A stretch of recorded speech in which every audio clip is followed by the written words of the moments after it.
If you're a guy with IBS and you've been told this poo test will finally tell you what's wrong with your gut before you spend $300 or more on a microbiome poo test, there's something you need to understand, because I've just spent time and money reading the new international scientific consensus on microbiome testing, the one that most people with IBS will never see or benefit from unless they watch this video. And what I found isn't what the sales pages are telling you. And so I'm going to walk you through 5 big things the microbiome testing industry doesn't exactly shout about. And I'm going to unpack them properly, because this is something I see regularly working with men who have IBS. And in case you don't know who I am, I'm CharlieJeane, and I work exclusively with men with IBS, helping them regain control using a structured evidence-based approach. And number 5, that's the one that makes most people pause before dropping $400 or more on a test like this. So this video is for you if you've got IBS and you're tired of guessing and thinking, maybe this test will finally tell me what to eat, then this is definitely for you. And by the end, you'll know if a microbiome test can actually fix your IBS or just make you more confused, why your test results can vary even if nothing is medically wrong, the hidden assumption behind these tests that shapes the advice that you're given, why flashy gut reports aren't the full story, and whether spending $250 or $600 is a smart move or an expensive detour, because you shouldn't have to figure this stuff out by yourself. That's my job, and that's why I'm sharing this with you today.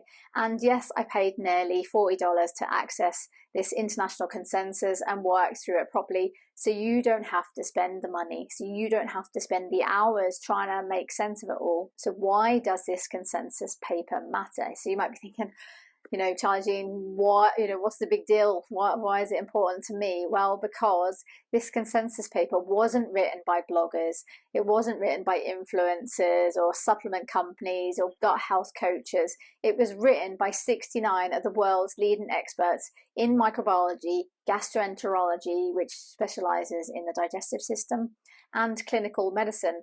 And it was published in The Lancet, which is one of the most respected peer-reviewed medical journals in the world.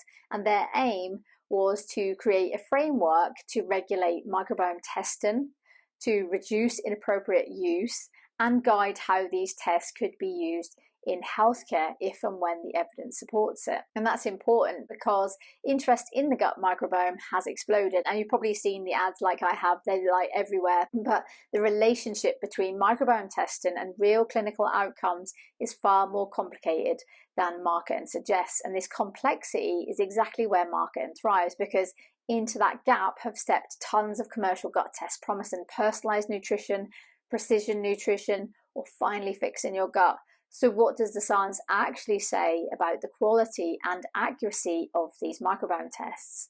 And we'll come back to that in a bit, but first, let's get clear on what microbiome testing is. So what is it? What do these tests actually measure? And what don't they measure? Before we get into testing, what even is the microbiome? Because you might not know, understandably. So the gut microbiome is a collection of trillions of bacteria, viruses, fungi, and other microbes. So it's not just bacteria that live in your gut. And to access these bugs and to test your microbiome, it usually means you collect a poo sample, nice, and you post it to a lab, which is even more nice, which actually makes me laugh and think of when I was in the army, because we used to send blueies, and in case you don't know what they are, so blueies is basically those old blue airmail letters where you write your letter out as normal and it looks like a normal sheet of blue paper, hence they're called blueies, and you write your letter and then you'd fold it up, and so it folds itself into a sealed envelope, so it's a letter in an envelope all in one. And some guys used to think it was hilarious to wipe the backside on it and basically send it. Gross. So these were obviously called pooies, Megan. And thankfully these test samples aren't sent like that. So anyway, so the lab analyzes your poo sample and you get a report back showing which microbes are present and roughly how many, although even that comes with important limitations, which I'll explain shortly. And the report usually comes with things like traffic lights, gut health scores, lists of bacteria labelled as good or bad, food lists, and supplement suggestions. And here's the crucial bit most people don't realise. It tells you who's there, so which microbes are there, but it doesn't reliably tell you what they're doing, what they're producing, or whether they're causing your symptoms. So it's more like a guest list, if you like, not a live CCTV feed. And so it's like being handed a list of everyone at the gym, but having no idea who's training, who's resting, who's stretching, and who's just there taking selfies. And that distinction is important because this is where marketing gets you. So number 2, why test, don't guess is so convincing. So if a practitioner runs a test and they hand you this big 20-page report with loads of colourful graphs and percentages and colour charts and things, it looks impressive. It feels scientific, it feels precise, it feels more legitimate, it feels certain. And psychologically, that's powerful because when something looks measured, it feels objective.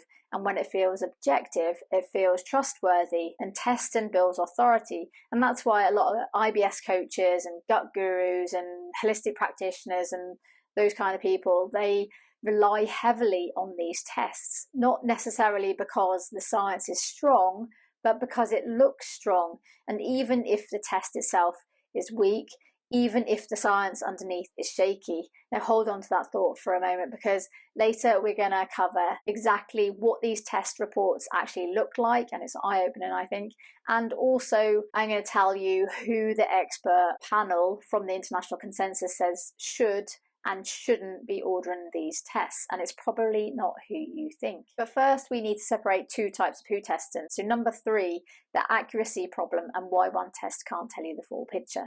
So clinical poo tests versus commercial poo tests, because there is actually a difference. They're not the same thing at all, despite what you might think or what you might have been told. And I want to be clear, I'm not anti-poo testing, not at all, because medical doctors use poo tests all the time for specific validated reasons. And I've worked with thousands of people who have had these tests done as part of proper medical care and where they're appropriate, evidence-based and genuinely useful.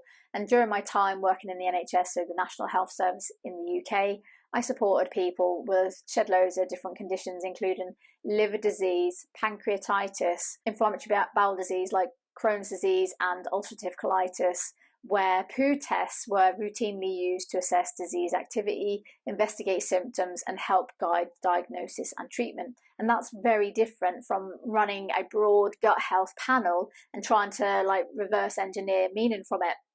So for example, fecal calprotectin to assess gut inflammation, fecal occult blood to detect hidden blood in the poo, and malabsorption markers, so things that are within the poo that are markers or signs of malabsorption if poos are pale, greasy and floating. And these tests answer one clear clinical question.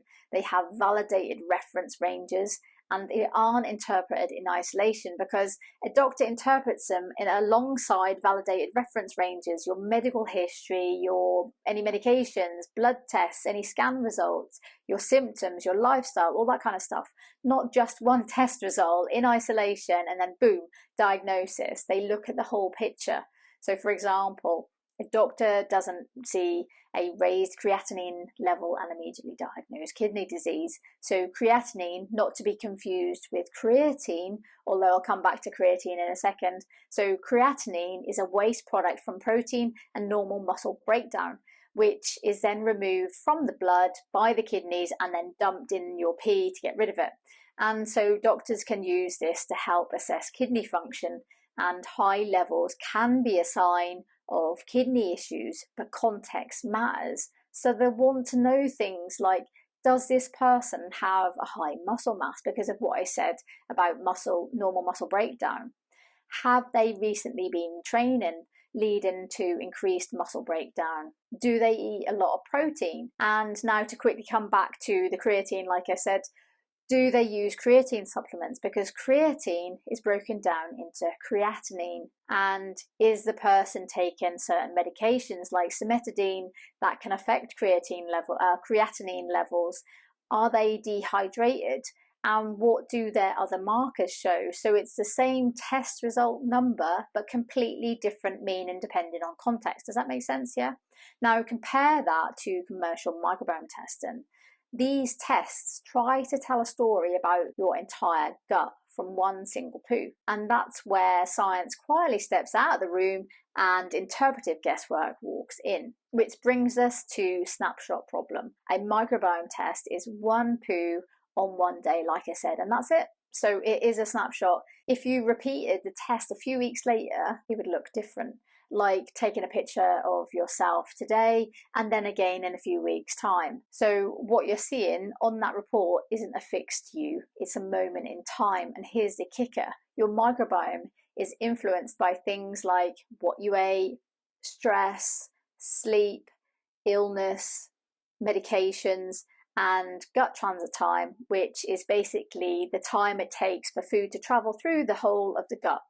And now let's talk about the gut transit time, because this is where it gets really interesting. So think of your gut like a conveyor belt. And you know those Japanese restaurants where you sit and the food on the plates go whizzing by and then you just help yourself to whatever you want. So now imagine if they suddenly crank up the speed and the food goes whizzing by. You know, how much time are you going to have to quickly try and grab something off the conveyor belt and eat it? Not much. And it's similar in your gut. If things move through quickly, your gut microbes have less time to break down and feed on the fiber in the food, which is their preferred fuel, by the way. Now, slow that conveyor belt right down. Now they've got more contact time with the food, so more time to break it down. Different speed, different microbes can thrive, and different byproducts are produced, so different test results. Research, including the Blue Poo study, which I like the name of, shows transit time strongly influences microbiome composition and diversity. So a low diversity result might reflect things, how fast things are moving, not necessarily that something is wrong. And that flips a lot of these gut testing claims on their head. Now ask yourself, if speed alone can affect the whole report, how confident are you in the whole report? But there's another layer to this as well, because it's not just biology affecting the results. Results are also influenced by how the sample was collected, how the sample was shipped, how the sample was stored, processed and analysed, and actually how the results are interpreted. And in fact, studies have shown that the same sample of poo analysed by different laboratories can get different results. Same sample, different laboratory, different results. And maybe worse still, research shows the same laboratory can get different results from the same sample. So same poo, same laboratory, different results. So that should make you think.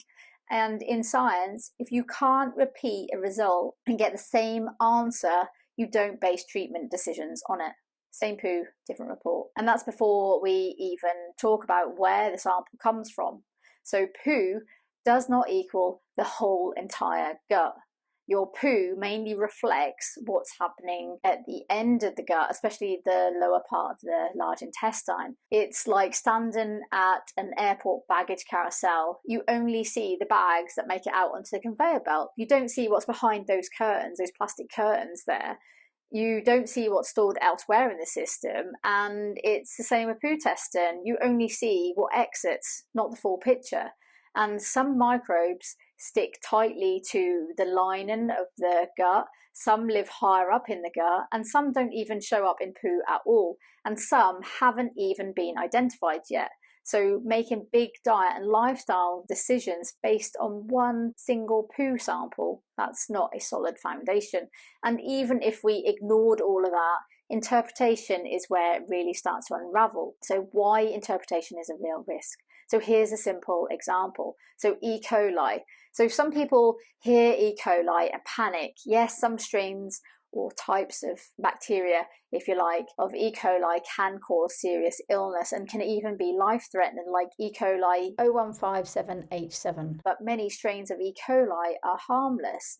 And one strain, E. coli Nistler 1917, is actually used as a probiotic with some evidence of benefit for ulcerative colitis. So you can't judge a book by its cover. And most commercial microbiome tests can't tell you which strain you have, like whether it's not the one that can potentially cause you harm. So a report saying E. coli detected needs attention is basically meaningless on its own without more details and context. because you need to know what strain it is, because like I said, some are harmless and some are harmful or potentially harmful. And that's the same with Clostridium difficile, or C. diff for short. There are lots of different strains, and people can carry it without having any nasty symptoms. So presence doesn't automatically mean there's a problem, and failure to detect a microbe doesn't automatically mean it's not there. So already interpretation is tricky. And this is where it gets even more uncomfortable, because the next layer most reports don't spell out and most people never even think about. And that's, who are you actually being compared to? So this is number 4, the hidden assumption, the compared to who problem. Most companies don't compare your results to a universal, scientifically agreed healthy microbiome standard. Why? Because there isn't one. Instead, they usually compare your sample to their own internal customer database or data that they've got from elsewhere. And research has raised concerns that companies can also buy microbiome data from other companies or research groups. Now, on the surface, that maybe sounds reasonable, perhaps, maybe, until you ask one very simple question. Who exactly are you being compared to? Because that so-called normal reference range that your data is being compared to might actually be based on a relatively small pool of previous customers. Like if the testing company is relatively new and understandably they don't have many customers in their database yet, you could be compared to people who were healthy, people with gut conditions, people who have one or several health conditions, not just gut conditions, people taking medications, or a mixture of all of these. And here's another thing that you don't know either, and that's how big the comparison group actually is, whether it represents the general population or a very specific group, like people with general gut symptoms, or specifically IBS, or say inflammatory bowel disease, for example, whether it matches your age, sex, ethnicity, health status, diet, lifestyle, or even where you live in the world.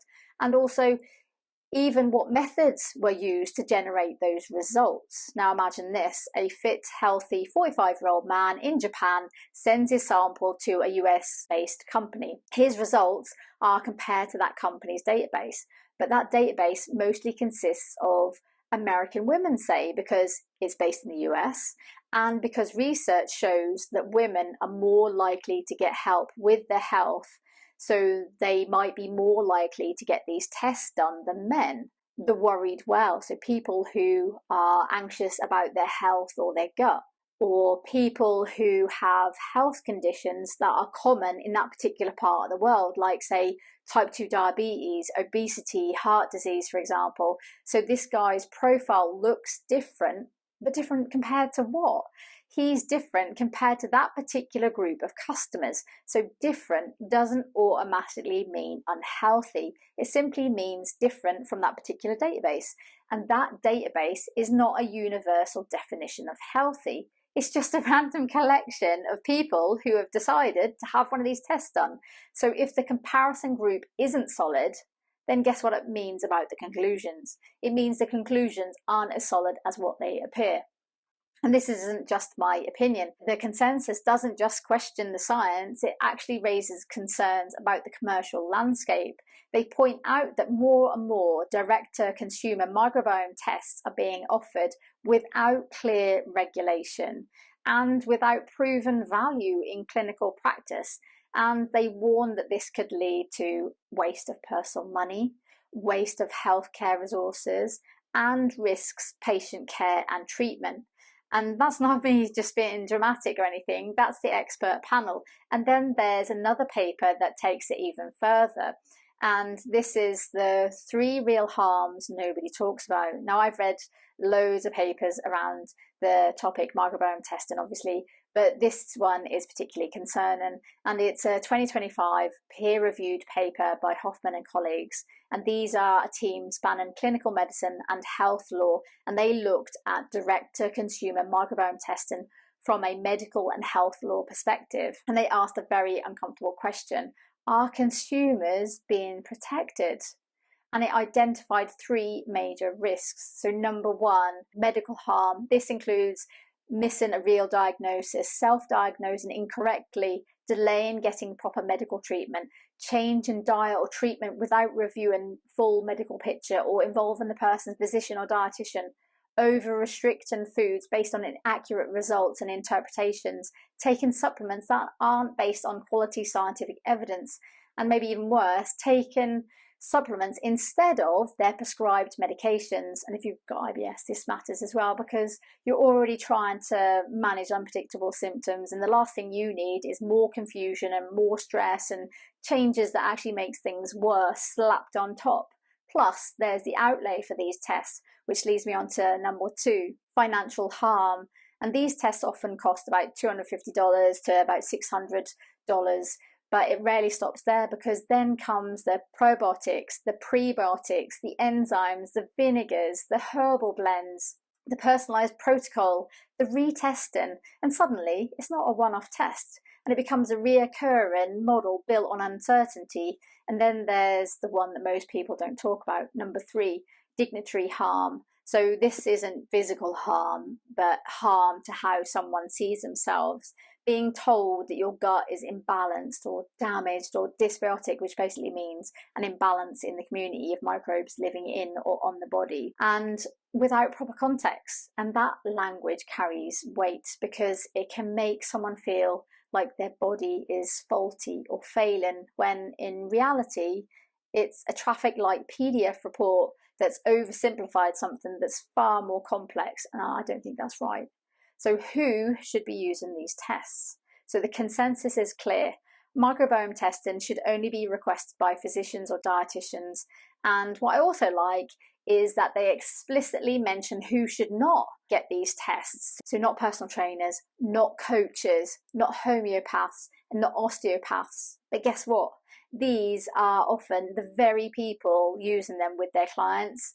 Now, here's something else that's interesting. In a 2025 study, researchers spoke to gastroenterologists, or GI doctors, meaning doctors, medical doctors who specialise in the digestive system, and they spoke to functional medicine doctors, so functional MDs, and they found that the GI doctors don't use these microbiome tests. Interesting. And from my own experience of working alongside loads of GI doctors, they don't use them. Why? The lack of strong scientific evidence, concerns about the accuracy and reliability of these tests, and not providing meaningful results, versus functional MDs who are much more likely to use them or encourage their clients to use them. And that mismatch should make you pause and think. And I've seen this myself with loads of so-called gut experts, functional nutritionists, functional MDs, and holistic practitioners who routinely get their clients to do these tests. And then they base their entire diet plan and supplement protocols and restriction lists off the back of one of these reports. And here's the problem. There's no agreed definition of dysbiosis. There's no reliable, healthy, or even unhealthy reference ranges, and the same microbiome pattern can mean completely different things in different people. And importantly, the expert panel also states any changes to someone's treatment based on microbiome testing should only be made by the physician or dietitian who requested it, because clinical decisions should never be based on one test alone, but on the full medical picture. Yet commercially, this flies in the face of what's actually happening out there, because there's loads of companies out there offering a consultation with their in-house nutritionist or nutritional therapist or health coach or whoever based on these reports, but bearing in mind that they are totally different from a dietitian. So it isn't about snobbery with who can and who can't request these tests. It's about training, accountability, and understanding limitations. So you have to ask yourself, if experts around the world, including GI doctors, microbiome scientists, pharmacy experts, and health law specialists have raised concerns about these tests, then there's reasons for you to be cautious as well. And I appreciate, you might be struggling with symptoms and pulling your hair out at your wit's end, and so you're keen to try anything. But think about this, because if there was strong, high quality evidence to support these tests and genuinely improve outcomes, then GI doctors would be using them all the time, wouldn't they? Because it would ultimately save time, it would save money, And most importantly, it would benefit their patients, people like you, but they're not. And that's not an accident. And this is where we come to the $400 point. And so this is number 5, the $400 point. Even if the test is done perfectly, the international consensus concludes there is insufficient evidence to recommend routine microbiome testing. That's not a minor detail. That's the central conclusion. And yet research looking at commercial microbiome testing companies has found many are making claims or strongly implying the opposite, that these tests can tell you things like whether your microbiome is healthy or unhealthy, whether it's causing your symptoms, whether it's linked to a disease like it's a diagnostic tool, and what you should do to fix it. And that's a big claim from one poo test on one day. And this is where I said earlier I'd show you what these commercial reports look like. So what do they actually look like in real life? Now, obviously, I'm not going to name names, but I've reviewed multiple commercial websites and sample reports, and what's striking is how similar they are. So picture this: you download your PDF report or you log into your dashboard, and then you're greeted with a big gut health score out of 100, and a score out of 100 implies a level of precision. Maybe you scored 63, maybe you're a 48. Already you feel like there's something wrong because it's nowhere near 100. You might even be told you're below average. Then comes the traffic lights. Green equals good, amber equals caution, and red equals problem. It's visual, it looks simple, it feels clear, and it feels decisive. And then you scroll down and then you see lists of bacteria labelled as beneficial, harmful, needs attention. And even if you've never heard of half of them, red next to the Latin name of these bacteria and bugs still feels worrying. And then you come to the food list: eat more of this, reduce that, and priority foods to avoid. And then there's the supplements, and often very specific ones as well, and conveniently linked to their shop. Then there's usually a personalised action plan, and on the surface it looks thorough, it feels tailored, it feels scientific and precise, it feels like someone has decoded your gut for you. And then there's also a newer twist that I've seen. So it's not just test, don't guess. It's AI-powered insights, machine learning driven, precision health, the future of medicine, which subtly makes you think that if you don't have this test done, you're behind, and then you're also going to continue struggling with gut symptoms and whatever else, and you're not going to be as healthy as what you could. But high tech does not automatically mean clinically validated. Now here's where it gets even more persuasive. So some reports don't stop at gut bacteria. They also give you dozens of scores for things like digestion, energy, mood, immunity, heart health, oral health, skin health, and even longevity. And it starts to look like a full body MOT with numbers attached, and numbers feel objective. So say your inflammation risk score is 72, that feels very real. And also, because it's not near 100, you might also feel a little bit concerned or anxious about that. But you still have to ask, compared to who? Validated against what outcome? Measured how? And in how many people? And then you'll see big, bold percentages like 93% felt better, 91% reported feeling less anxious, 89% improved skin wellness, 75% reduced pathogens. And that all sounds impressive until you scroll down and then you read the small print, and then it's based on something like 20 participants. Sometimes it's only those who completed the program, sometimes it's completely self-reported, and often with no proper comparison group, meaning that there wasn't a similar group of people who didn't take the treatment or follow the plan to see if the same improvements happened anyway. And when the survey answers like, I feel better, when they sit right next to laboratory data in the same report, it all kind of looks like one big, bold scientific proof, solid scientific proof, but it isn't. Big percentages are not the same as clinical evidence. And when you're frustrated and you just want answers, a big percentage feels like certainty, but certainty isn't the same as solid evidence. And here's where it quietly shifts. Most of these reports don't just say, here's what was detected, and then you just crack on. They move to, here's what it means about your health, and here's what you should do about it, and what you should do to fix it. And when the report moves from information to instruction, and when you read it as a bloke struggling with IBS, that feels like the answer, a solution to your troubles, finally, especially when the testing company offers access to their in-house nutritionist or nutritional therapist or whoever, holistic coach, and they go through your results. It feels supportive. It feels like they're going above and beyond as well, but they don't know you, like your full medical history, your medications, lifestyle, all that stuff that I mentioned earlier.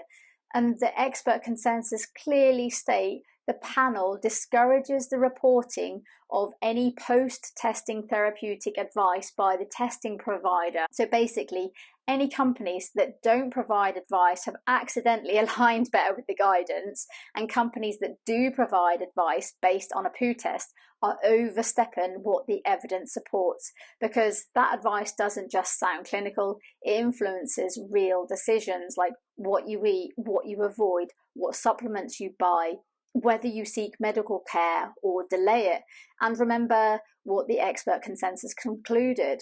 We don't yet have an agreed definition of a healthy microbiome, and we don't have standardized reference ranges, and we don't have strong evidence to support routine clinical decision making from these tests. So when a report moves from here's what we found to here's what's wrong and here's how to fix it, that's not just interpretation, that's intervention. And I've seen websites warn about bad bacteria that could cause serious problems if left untreated. So you feel, I need to do something about this. And then immediately you're offered a consultation and a supplement protocol sold directly through them. And sometimes cycling through several different products at about $50 a pop.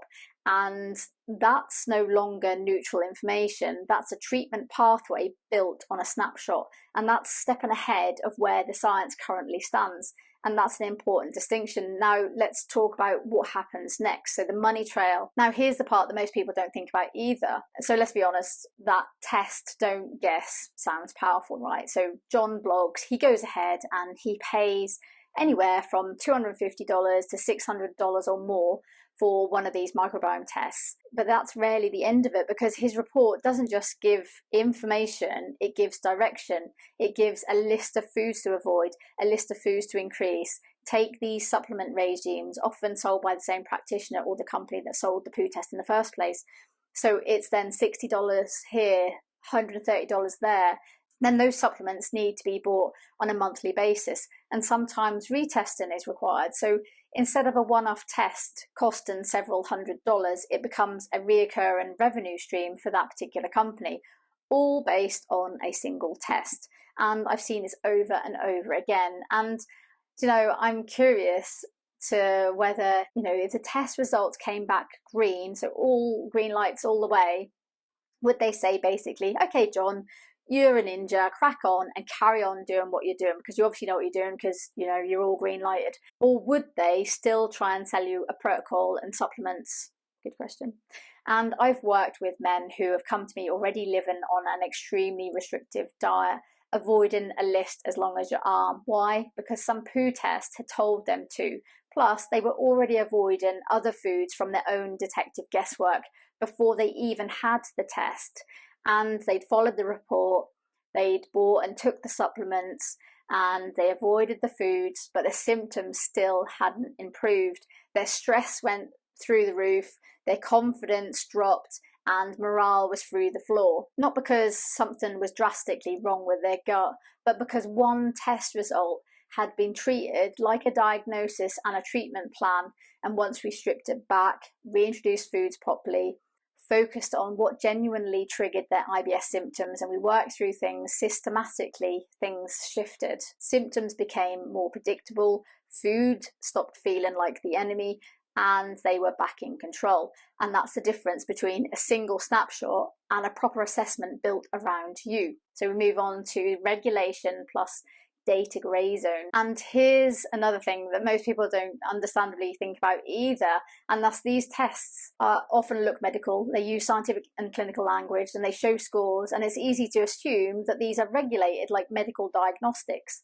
but they're not. Most of these tests sit in the grey zone between wellness product and medical devices, which means that they're not regulated in the same way as approved medical devices. And in some cases, they're classified as low risk, even though the advice that follows can influence major diet and supplement decisions and whether you get proper treatment or if you delay it. And then on top of that, when you send your sample off, you're not just sending poo, you're sending biological data, and often alongside any forms that you might have completed to go with that poo sample. And that data may be stored, analysed, compared to databases, and sometimes even sold or shared with other companies or for research purposes, which makes transparency and regulation important. But most people don't read small print, they just want answers, understandably. But when the science is still evolving and regulation lags behind, consumers can end up being part of the real world experiment with how this all works without realising it. And where the science actually stands right now, well, here's the current position. We don't know what we don't know, because we still don't know all the microbes that are living in the gut, because there are shed loads. We don't fully understand what many of them actually do. We don't have agreed, reliable reference ranges for what counts as healthy or even unhealthy. We don't have standardized laboratory methods across companies. And we don't know how often testing needs to be repeated to actually mean anything clinically, but we do know that a one-off snapshot isn't very helpful, and that creates real problems. And right now, there's a lack of regulation, as I just mentioned. Results can significantly vary, even from the same sample. Results are overinterpreted by commercial companies and practitioners using these with their clients. It can lead to unnecessary food restrictions and supplement use. It can delay proper diagnosis and treatment. And yes, several quality research papers have stated that it can financially exploit people who are just trying to feel better or feel healthier. So when a report sounds very confident, it's actually more confident than the underlying scientific evidence actually is. Now, to be fair, microbiome testing isn't completely useless. It does have some value, like as a research tool for studying trends across large populations, and it may have future clinical potential. It's interesting science, but right now, it's not the shortcut it's often marketed to be. So what can you do instead? So if you've got IBS, hence you're here, you're already dealing with enough like juggling unpredictable flare-ups, stress and frustration, and second-guessing every meal. What you don't need is more restriction, more red flags, or a $400 plus report telling you that your gut is imbalanced. What actually helps? A proper assessment of things like your symptoms, medical history, diet, lifestyle, working out what genuinely triggers your IBS, using structured dietary strategies based on solid scientific evidence. And a properly trained expert can fast track the process, helping you avoid common pitfalls, unnecessary restrictions or supplements, and wasting months or even years of trial and error. And that's what actually moves the needle. So the bottom line, right now, microbiome science is exciting. And it might even be quite fun to have one of these tests done if you're happy to pay that money. Just out of curiosity, but it's not yet a reliable clinical tool. Not for diagnosing health conditions, not for IBS, not for gut symptoms, not for general gut health, not for health optimization. And the international panel of 69 leading experts also make it clear that these testing companies shouldn't be dishing out advice about what to do after the test. This should only come from your physician or dietitian. So if a test report is telling you exactly what to eat, what supplements to take, or how to fix your gut, or offering you a consultation with one of their in-house health coaches, nutritionists, or whoever, it's already stepped outside what the current scientific evidence supports, and you deserve better than that. So thanks for sticking with me. I know this has been a deep one, but I hope you found it helpful. And if this saved you money, confusion, or stress, that's exactly why I do this. If you've ever been offered or if you've tried one of these tests, you can leave a comment because we do read everyone. And if you know someone else who would also benefit from watching this, you can go ahead and share that with them. So thanks for watching, take care, and I'll catch you next time.